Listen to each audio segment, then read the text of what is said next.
আমার কোনো চিন্তে নেই বাবু, শুধু মানুষটা যদি এমনি বলে দিত বাবু যে আমাদের মাঝখান থেকে সরে যাও, তাহলে তো আমি এমনি সরে যেত। এই কলঙ্কখানা না চাপালে তার কি মহাভারতখানা অশুদ্ধ হয়ে যেত বলো দেখিনি? হ্যাঁ, যে বিশু দাদাকে জ্ঞান স্তক নিজের দাদা বলে ভেবেছি, বড় দাদার মতো আবদার করেছি, সেই বিশু দাদার কাছে আজ আমার এত বড় হন্যাস্তাখানা হলো।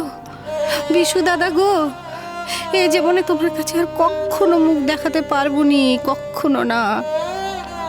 আমি জানি তুমি শুনলে বলতে কোথায় যাবে দাদা, কোথাও যে কাজ নেই কো, আমার কাছে চলে এসো, আমরা ভাই বোন দুজনে মিলে দিব্যি দিনখানা কাটতে দেব। কিন্তু না গো বিশু দাদা, ঠাকুর কি সবার জীবনে সুখ দেয় বলো? আমার জন্য ঘরে থাকা নেই কো, তাই চিরকাল ঘরের বাইরে উঠোনে বারান্দায় পড়ে রইলুম।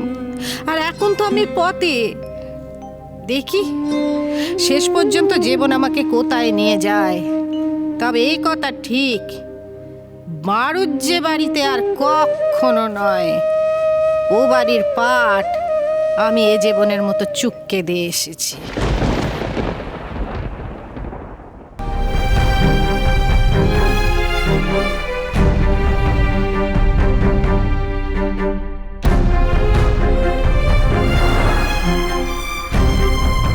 তোমার নিশ্চয়ই মনে পড়িতেছে, সীতালক্ষ্মী মন্দিরে গিয়া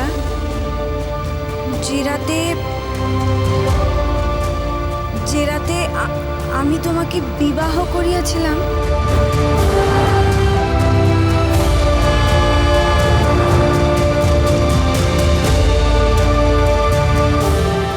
এই বাড়ির সকলের সামনে, ছোট বড় সকলের সামনে, কুলদেবতার পা ছুঁয়ে, কুলপুরোহিতের সামনে স্বীকার করবে যে তুমি নিষ্পাপ, তুমি পবিত্র।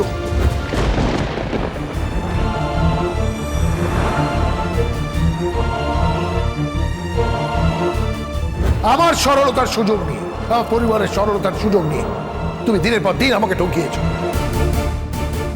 আজ আমি ঈশ্বরকে ধন্যবাদ জানাই, কৃতজ্ঞতা জানাই যে তোমার তরফ থেকে মুখ ফিরিয়ে আমি শেষটাকে খুঁজে পেয়েছিলাম। শেষটার সাথে আমার জীবনের গাঁটছড়া বাঁধতে পেরেছিলাম। আর এই গাঁটছড়া তুমি তোমার মোহিনী মায়ায় আবার ভুলিয়ে দিতে চেয়েছিলে।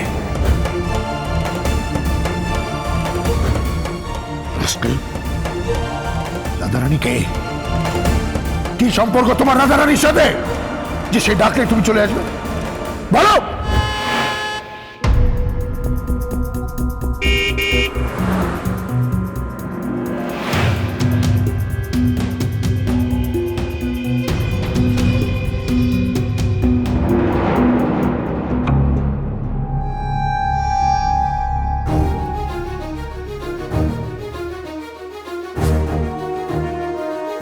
আরে ও দিদি, আরে আমরা কি সবাই করছেন কি? ও দিদি, আরে ও দিদি, যাবেন না সরে যান। ও দিদি,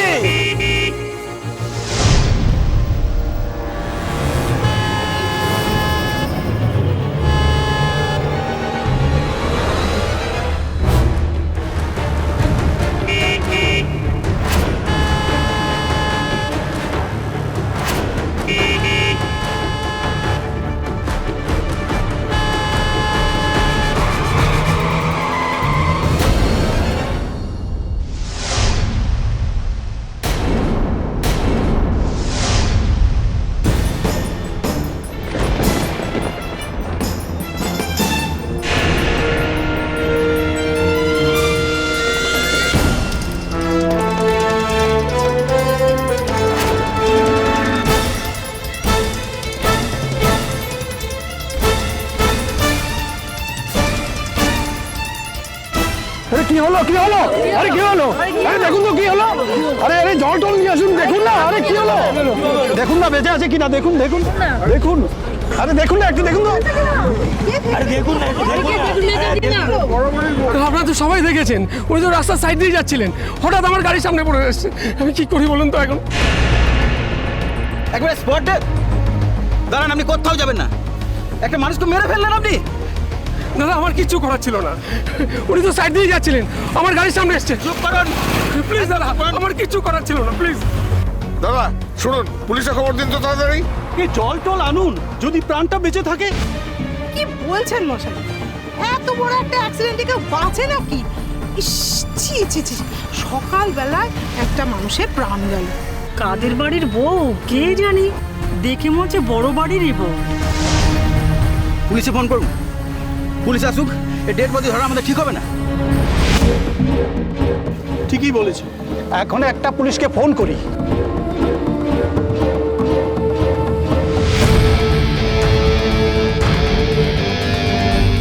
হ্যালো হ্যালো, পুলিশ স্টেশন।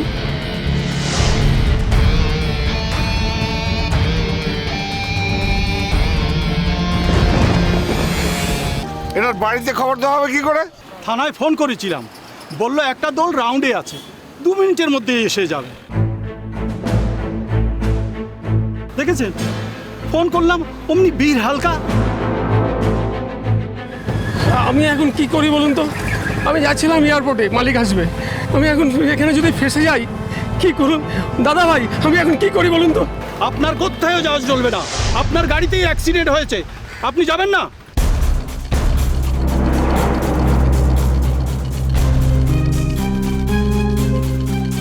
ওই তো পুলিশের গাড়ি এসে গেছে।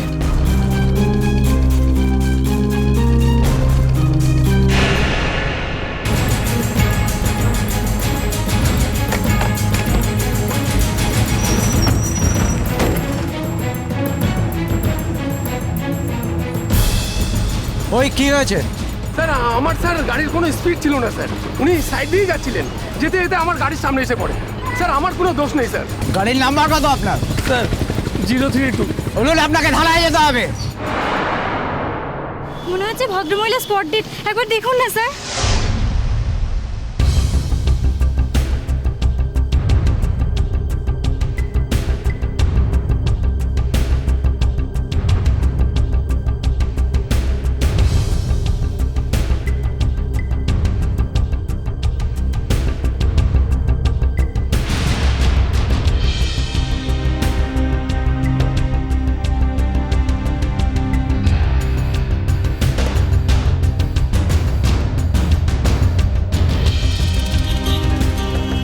এই ওনার ব্যাগটা নিয়ে নাও। নিঃশ্বাস তো এখনো পড়ছে। স্যার ওনাকে হসপিটাল অব্দি নিয়ে যাওয়া যাবে কিনা বুঝতে পারছি না। একটা অ্যাম্বুলেন্সও ডাকতে হবে, আর ওনার বাড়িতে একটা খবর দিতে হবে। বাড়ির ফোন নম্বর পাবো কোথায়? ব্যাগের মধ্যে খুঁজলেই ফোন নাম্বারটা আমার কিছু পাওয়া যাবে। এই ব্যাগের মধ্যে দেখো তো কোনো আইডি কার্ড বা ফোন নাম্বার কিছু আছে কিনা। হ্যাঁ স্যার। আর আপনাদেরও আমার সঙ্গে থানায় যেতে হবে। থানায় যেতে হবে? হ্যাঁ, এই কারণে যেতে হবে, আপনারা এই পুরোটাই প্রত্যক্ষদর্শী। আর আপনাকেও আমাদের সঙ্গে থানায় যেতে হবে। আমাকে স্যার? হ্যাঁ, আপনি তো প্রথম অ্যাক্সিডেন্টটা দেখেছিলেন। স্যার উনি হাঁটতে হাঁটতে রাস্তার মাঝখানে চলে এসেছিলেন, তারপর যা বলার থানায় গিয়ে বলবেন। চলুন আপনি, চলুন আপনারা।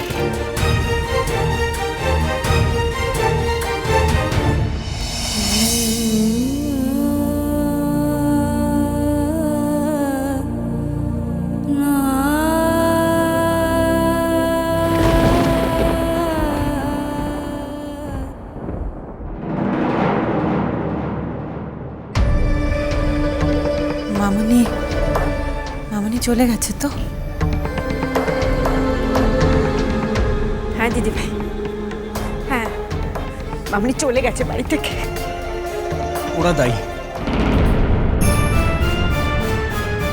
আজ মামুনি যে আমাদের ছেড়ে চলে গেছে তার জন্য ওরা দায়ী।